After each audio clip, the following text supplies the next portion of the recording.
आदरणीय प्रधानाचार्य जी, शिक्षागण, मान्य अतिथिगण और मेरे प्यारे विद्यार्थियों, अस्सलाम वालेकुम। आज हमारा देश 75वां गणतंत्र दिवस मना रहा है। इस दिन हमारे देश में संविधान लागू किया गया, जिसको डॉक्टर भीमराव अंबेडकर के नेतृत्व में तैयार किया गया। भारतीय संविधान को बनाने में 2 साल 11 महीने और 18 दिन लगे, जिसको 26 जनवरी 1950 में लागू कर दिया गया। भारतीय संविधान में 395 अनुच्छेद, 22 भाग और 12 अनुसूचियां है।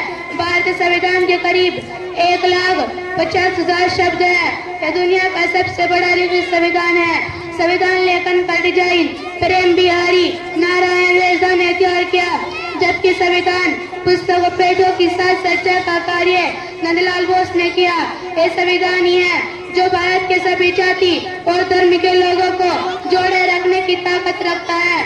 लेकिन आज कुछ लुटेरे संविधान को खत्म करके देश में फसाद फैलाना चाहते हैं। वह हमें हिंदू मुस्लिम मंदिर मस्जिद में उलझाकर देश को खोखला करना चाहते हैं। इसलिए आज भी जरूरी है कि ऐसे लोगों के इरादों को नाकाम करें और देश में एकता बनाए रखने के लिए हर मजहब, हर जाति के लोगों का सम्मान करें।